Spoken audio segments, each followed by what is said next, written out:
Hello football freak, কি অবস্থা সবার? আশা করি সবাই ভালো আছেন। আজকের ভিডিওতে আমরা কথা বলবো লিওনেল মেসির ট্রান্সফার নিয়ে। আর এই ভিডিও শেষে আমি লিওনেল মেসির বাবার সম্পর্কে একটি ইন্টারেস্টিং তথ্য দিব। তো আশা করি ভিডিওটি সম্পূর্ণ দেখবেন। তো আসুন ভিডিওটি শুরু করি। তো দেখেন, বর্তমানে কিন্তু মার্কেটে আমরা দেখতেছি যে লিওনেল মেসি হয়তো ট্রান্সফার হতে পারে অন্য কোনো ক্লাবে। তো আসলে কতটুকু যুক্তিসম্মত হতে পারে এই লিওনেল মেসির ট্রান্সফার অন্য ক্লাবে, এর বিষয় নিয়ে আলোচনা করি। তো দেখেন, লাস্ট ম্যাচে ইন্টার মায়ামি কিন্তু পিএসজির কাছে একদম বিধ্বস্ত হয়ে গেছে, যার ফলে লিওনেল মেসি হয়তো ক্লাব চেঞ্জ করতে চাচ্ছে। এখনো কিন্তু অফিসিয়ালি কোনো স্টেটমেন্ট লিওনেল মেসি দেননি, তবে অনেক সাংবাদিক লাইক ফ্যাব্রিজিও রোমানোর মতো সাংবাদিক কিন্তু এটা বলতে চাচ্ছে যে লিওনেল মেসির পরিবার এটা কনফার্ম করেছে যে তিনি বিশ্বকাপের 6 মাস আগে অন্য কোনো ক্লাবে যাবেন, যেখানে তিনি অনেক প্রতিদ্বন্দ্বিতামূলক খেলা খেলতে চান। তো আসলে এই প্রতিদ্বন্দ্বিতামূলক খেলা বলতে তিনি আসলে কি বুঝিয়েছেন, এটা আপনাদের আগে বিশ্লেষণ করি। তো দেখেন, এমএলএস এর যে লিগ আছে, এই এমএলএস এর লিগ কিন্তু অতটাও হার্ড লিগ না। আর এই এমএলএস এর লিগে কিন্তু হাতে গোনা কয়েকটা দল আছে যারা অনেক টাফ অপোনেন্ট। এই টাফ অপোনেন্ট গুলো বাদ দিলে অন্যান্য যে টিম আছে এরা কিন্তু মেসির খেলার মতো, মেসির অপোনেন্ট হওয়ার মতো যোগ্যতা রাখে না। আর লাস্ট ম্যাচে আপনারা যদি দেখেন যে ইন্টার মায়ামির টিম একমাত্র মেসি আর বুস্কেটস বাদে বাকি যেসব প্লেয়াররা আছে এরা কিন্তু একদম পিএসজির কাছে ম্যাচের শুরু থেকে একদম হাল ছেড়ে দিয়েছে। তো প্রশ্ন উঠতেই পারে যে মেসি এমন টিমে কেন খেলবে যে টিমে শুধু তাকে এফোর্ট দিতে হবে, বাকিরা শুধু দাঁড়িয়ে থাকবে।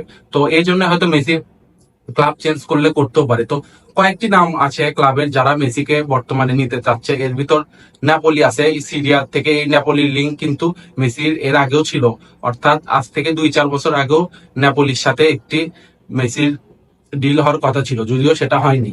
তারপর নেপোলির পর বার্সেলোনার যে নামটি সবসময় শোনা যায়, এই বার্সেলোনাও আছে এই মেসির রিউমারে। তো আমার মনে হয় না যে বার্সেলোনাতে তিনি আর ফিরবেন, আর ফিরলেও খুব কঠিন হয়ে যাবে সেটা।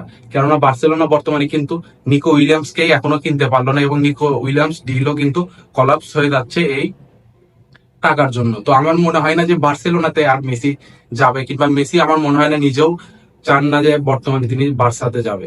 আর আরো দুটি ক্লাব আছে, একটি হচ্ছে আল হিলাল। এই আল হিলাল কিন্তু এর আগে মেসিকে অনেক ট্রাই করছে তাদের লিগে নিয়ে যাওয়ার জন্য, কিন্তু এই আল হিলাল কিন্তু সেটা পারেনি। আল হিলাল অনেক টাকা অফার করেও মেসি তাদেরকে রিজেক্ট করে দিয়েছে। আর আরেকটি ক্লাব, সেটি হচ্ছে নিউওয়েল ওল্ড বয়েজ, অর্থাৎ মেসি শৈশবে যে ক্লাবে খেলতেন সেই ক্লাব থেকেও কিন্তু ট্রান্সফার রিউমার শোনা যাচ্ছে যে তারা মেসিকে নিতে আগ্রহী। তো এটি একটি অনেক বেশি গুরুত্বপূর্ণ ট্রান্সফার হতে পারে, যে এটি হওয়ার সম্ভাবনা একটু বেশি বাকি অন্যান্য ক্লাবের তুলনায়। আর মেসি আমার মনে হয় তার শেষ বয়সে এই লিগে, আর্জেন্টিনার লিগে যাবে, আর্জেন্টিনার লিগকে উন্নত করার জন্য। তো আমার মনে হয় নিউয়েল ওল্ড বয়েস একটি হতে পারে তার গন্তব্য। তবে আপনি যদি দেখেন যে ইন্টার মায়ামির কিন্তু ডিসেম্বর পর্যন্ত একদম টানা অনেক ম্যাচ আছে যেগুলো লিও মেসিকে খেলতে হবে। আর ডিসেম্বরের পর জানুয়ারি উইন্ডোতে কিন্তু সব প্লেয়াররাই 2 সপ্তাহ 3 সপ্তাহ রেস্ট নেয়, অর্থাৎ জানুয়ারি মাস কিন্তু তারা রেস্ট নেবে। তো ফেব্রুয়ারি, মার্চ, এপ্রিল, জুন, জুলাই, আগস্ট, সেপ্টেম্বর, অক্টোবর, নভেম্বর, এই 9 মাস বাকি আছে। এই 9 মাসের ভিতর কিন্তু খেলা শুরু হতেই ইউরোপে আরো 2 মাস লাগে, অর্থাৎ তিনি হাতে পাবেন মাত্র 4-5 মাস বিশ্বকাপের আগে। তো এই 4-5 মাসের জন্য তিনি আসলে কোন ক্লাবে যাবেন এটা আমি এখনো বুঝে উঠতে পারতেছি না, কেননা 4-5 মাসের জন্য কোন ক্লাবে যাওয়া আমার মনে হয় না তার জন্য খুব একটা ভালো হবে।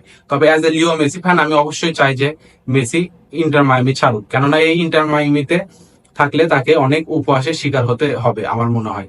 আর মেসি যদি ইন্টার মায়ামি সত্যি ছাড়ে তাহলে হয়তো নেক্সট গন্তব্য হতে পারে ইউরোপে। তবে ইউরোপে তিনি যদি যান, আমার মনে হয় তাকে আরো 2-1 সিজন খেলতে হবে ইউরোপে। শুধুমাত্র যে 5 মাসের জন্য 6 মাসের জন্য ইউরোপে যাবেন তা কিন্তু না।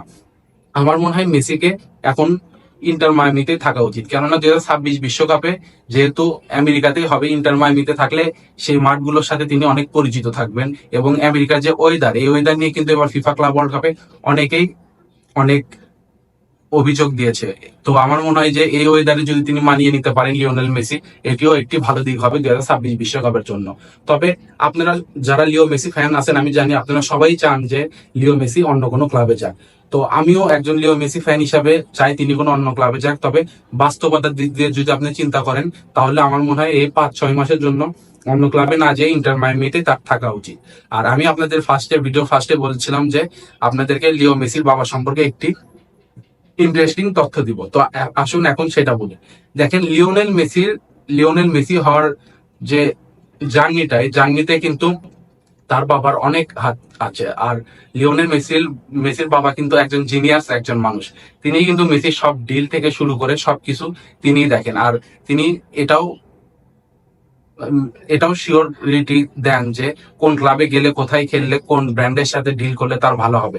2003 সালে যখন মেসি বার্সেলোনাতে রাইজিং স্টার হতে যাচ্ছিল, ওই সময় নাইকি তার সাথে ডিল করে $1,000 মাত্র ডিল করে। তো তারপর যখন দেখতে থাকলো নাইকি যে 2005 সালে মেসি অনেক বড় রাইজিং সুপারস্টার হয়ে যাচ্ছে, তো তখন মেসিকে তারা $10,000 ডিল দেয়।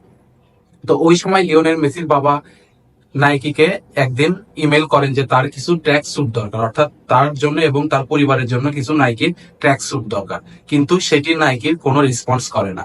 যার ফলে লিওনেল মেসির বাবা একটু হলেও আঘাত পান এবং পরবর্তীতে নাইকির ডিল বাদ দিয়ে তিনি অ্যাডিডাসের সাথে ডিল করেন $1 বিলিয়ন দিয়ে। তাহলে আপনারা চিন্তা করে দেখেন যে কোথায় ছিল $10,000 ডিল আর কোথায় $1 বিলিয়ন ডিল। তো এ থেকে বোঝা যাচ্ছে যে মেসির বাবা তার জন্য কতটুকু চিন্তা করে এবং মেসির সব ডিসিশন তার বাবা অনেক ভালো মতো নেয়। তো আমার মনে হয় এই ক্লাব চেঞ্জ করার বিষয়েও তার বাবা অনেক ভালো মতোই রিসার্চ করবেন যে কোথায় গেলে ভালো হবে, কোথায় না গেলে ভালো হবে এবং ইন্টার মায়ামিতে থাকলে কেমন হবে, এই বিষয় নিয়ে তিনিও মনে হয় রিসার্চ করবেন। তো আমার মনে হয় মেসি ইন্টার মায়ামিতে থাকবে, কেননা এখনো কিন্তু অফিসিয়াল কোনো স্টেটমেন্ট আসেনি। আর 2026 সাল পর্যন্ত ইন্টার মায়ামির সাথে কিন্তু তার কন্ট্রাক্ট আছে। তো তারপর হয়তো কন্ট্রাক্ট আবার রিনিউ করতেও পারে, নাও পারে। তো আশা করি এই ভিডিওটি আপনাদের ভালো লাগছে এবং ভিডিওটি যদি ভালো লাগে আমাদের সাবস্ক্রাইব করে পাশে থাকবেন। ধন্যবাদ।